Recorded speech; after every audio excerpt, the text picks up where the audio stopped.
Our next guest is a conservative political commentator, the author of a book, Making Love Great Again, and the host of her own show, Winning the Culture War with Deanna Lorraine, which you can find on YouTube. She also ran against Nancy Pelosi in an election earlier this year for California's 12th congressional district, and she is a self-avowed coronavirus skeptic. Last week, she appeared on Channel 9's Today Show and was treated rather rudely by the hosts, who somewhat arrogantly appeared to simply pull the plug on her. Have a look. Almost every facet of COVID-19 has been a fraud. And we also had the president of Tanzania, who also had... I think the link is dropping out because I don't think we should be giving her any airtime. Well, Ali. Come on. Ali. That is ridiculous. Ali, you knew that interview was happening last night. You can't then just go and say, oh, I don't like what she's saying now. She has a right to her opinion. Do you know that there are complete whack jobs in this country who think the same thing? Why, and I don't like her. No. Now, do you want to really... That wasn't very professional, do you want to be open and was it? honest about how you really feel? Because I think you've got to that point now. Wow. Charming. Well, old Catspun Mouth over at the ABC piled on as well, apparently. Not that I've watched that particular show, seeing as he stopped advertising us, which is what his job is. Anyway, no surprises there. But I'm pleased to introduce two outsiders into Australia. Deanna, I don't want you to think that all Australians are quite as rude as that mob, so welcome to Outsiders. We believe in canvassing different points of view, so... So I appreciate it. Hopefully you guys don't cut the feed on me this time. Exactly. Now, what were you going to say that had the feed pulled on you, Deanna? Well, I was just going to expose some of the fraud behind COVID.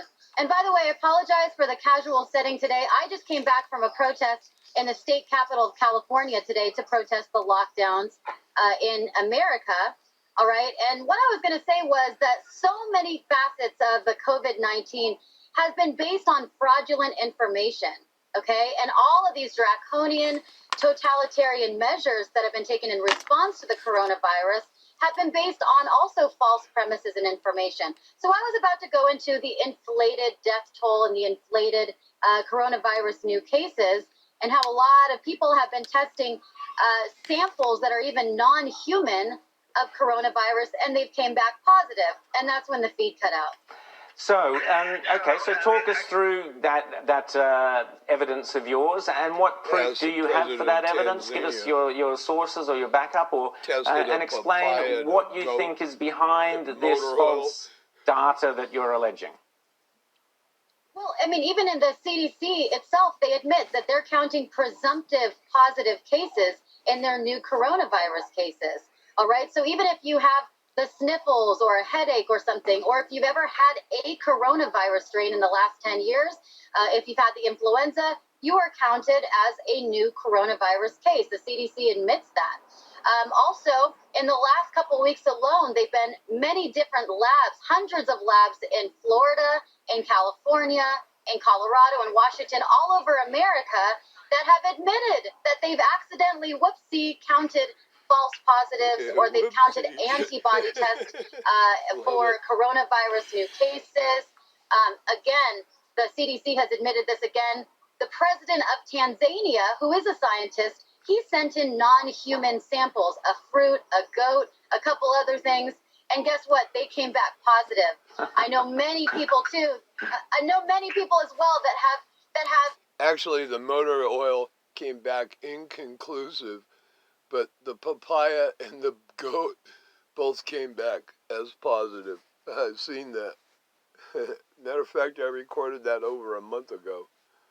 Stood in long lines to get tested for COVID. They finally gave up. They went home. They said, I'm going to test another day. But then I got a call a couple days later saying you tested positive, even when they never. I've heard several stories of that where people were in line waiting to get tested.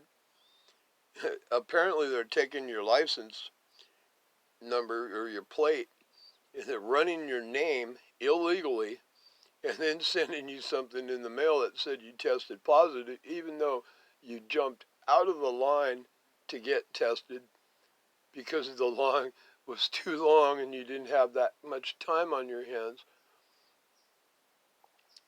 And yet you still get something in the mail saying, hey, guess what? You tested positive for the COVID-19. I literally know 2 people personally that's happened to. Even tested positive.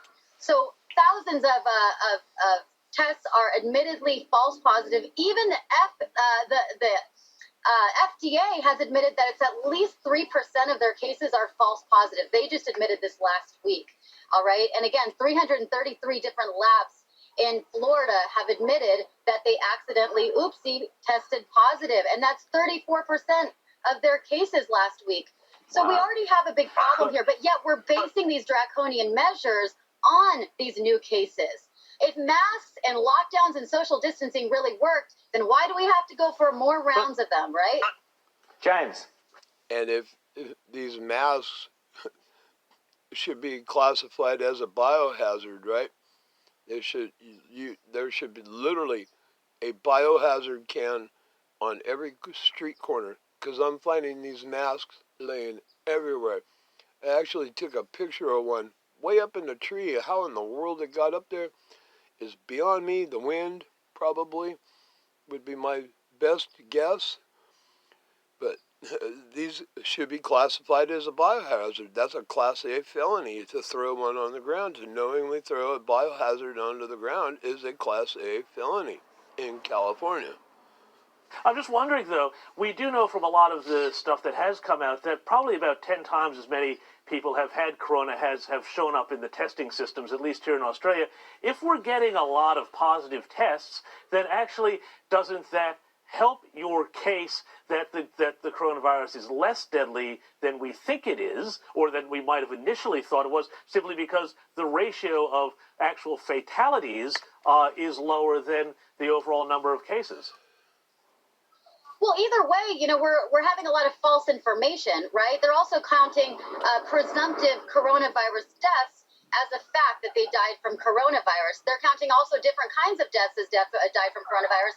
In fact, you could basically jump out of a plane without a parachute on, and they'll mark the certificate as died from coronavirus. And I've talked to many EMTs, nurses, healthcare workers who have verified this, that there's so many people that they mark as deaths from coronavirus.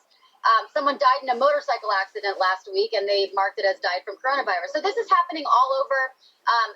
The information, a lot of it is false. In the United States, the death rate is going down, but the new cases are going up. Again, that's because of the U.S. is testing more than any other country in the world, and because there's a lot of false positives. So we really need to look into this, and we need to ask ourselves, why are we continuing to usher in these draconian measures and mandate masks, potentially mandate vaccines, and change the whole school system, change all the workplace systems, if we're basing them on faulty numbers? We really need to look into that. Great And it question, seems like there's an agenda here. Rita. But Deanna, it's one thing to say there's false positives, that the testing... 1.5 million with an M, 1.5 million people died last year alone from tuberculosis, and we did not shut down the world's economy.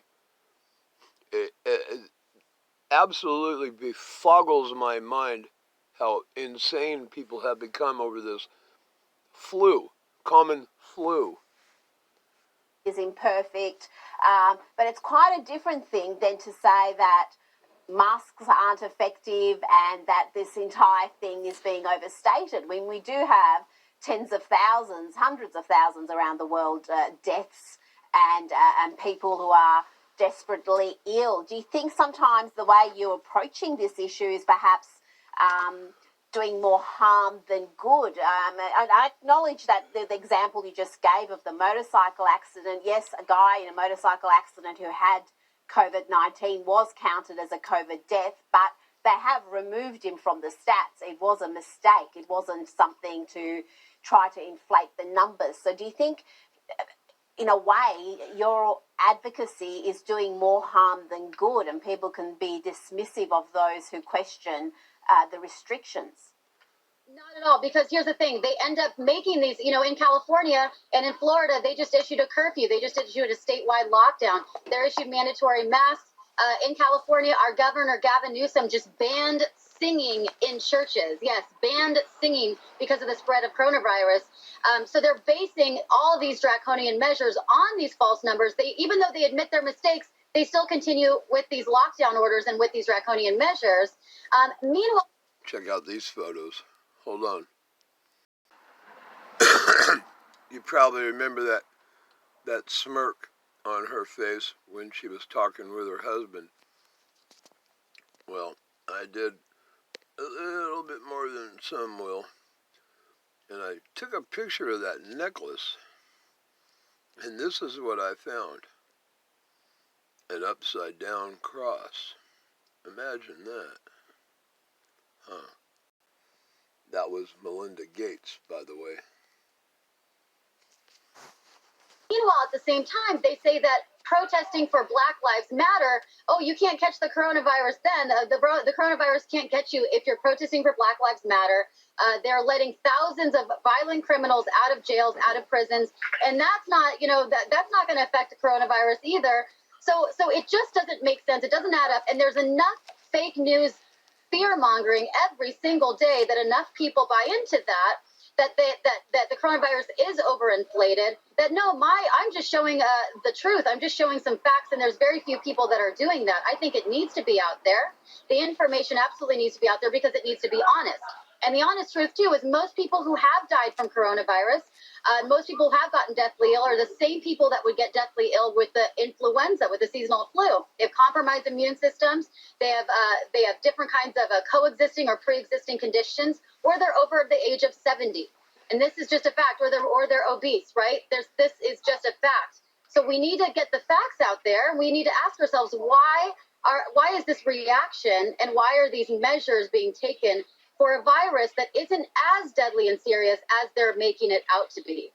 Deanna, did you see the report in The Lancet I referred to earlier in the show, which was basically saying, as you were saying there, that a lot of the mortality rate can be put down to obesity, things like obesity, rather than masks or social distancing having that much to do with it, and also the wealth of people.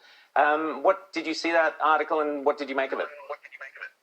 I didn't actually catch the beginning of it, but I mean, most people that get sick from the coronavirus are the same people that get sick from the influenza and have different coexisting or pre-existing conditions. Also, if you've gotten the influenza vaccine, the flu vaccine, according to the Pentagon, you're 37% more likely to get the coronavirus, which is another interesting thing. And there's also lots of studies that show that, if you're a healthy person and you wear a mask that covers your face and nose all day long, you're actually going to do yourself more harm than good. It's going to be more damaging, especially if you're a child. You should not be wearing a mask all day long. And if you can get hypoxia, you're not getting fresh air. I mean, it's not only common sense, but it's backed up by a lot of medical studies. And those medical studies that are saying that wearing a mask all day is good for us, people that are healthy, are typically coming from news media outlets that are bought and paid for by Chinese communist organizations and George Soros. I mean, let's be honest. I'm not going to hold back any punches here, but we got to see what kind of news outlets and what kind of studies are these. Now, Deanna, fantastic stuff. Very, very interesting. Just briefly tell us, you ran against Nancy Pelosi earlier in the year. Will you be running? What was that like? And will you be running again? And why didn't you win? How did you let her win? Come on. Well, I'll just say real quick, because unfortunately I got to go to the airport to catch a flight, but I ran against Nancy Pelosi, and I just came out with a... Oh, no. I don't believe it. What just It happened to us as well. Oh, no. Who did that? Well, I think we gave Deanna a good hearing there. Maybe Carl and Alison could maybe be a little bit politer to some of their guests and maybe listen to what they say before deciding whether what they're saying is true or false or not. They cut her off, too. By the way, I live in Southern California. I'm going to show you how you can... I'll vote for that lady to get Pelosi out. Anybody that runs against Pelosi.